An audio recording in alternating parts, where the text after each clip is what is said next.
दिनैहायथ' बहुत मोजां मोनसे परिबेसनि गेजेरावहायनो जोंना बे 75th दि रिपाब्लिक डे सेलिब्रेशन जादों भेरगावआवहाय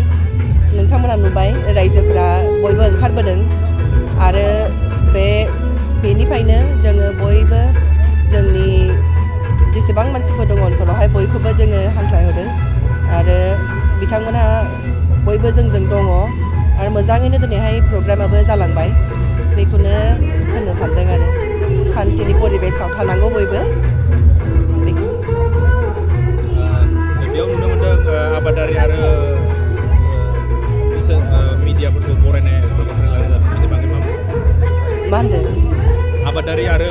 मिडियाफोरखौ बरायनायखौ नुनो मोनदों औ बिदि जोङो एबार बासिनानै लादोंमोन नोंथांमोननि गेजेरनिफ्रायनो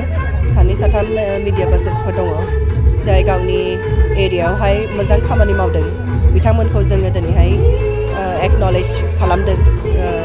भेरगाव एडमिनिस्ट्रेसननिफ्राय बेखौनो मोजां खामानिखौ मावलांबाय थागोन नोंथांमोना बेखौनो जों हास्थायनाय सिगांनि आरो दानि भेरगाव जिल्लानि सोलायनाया माबायदि डेभेलपमेन्टआ आगोलावहाय जा दङमोन एसे मिलिटेन्सि दङमोन एक्सट्रिमिज्म दङमोन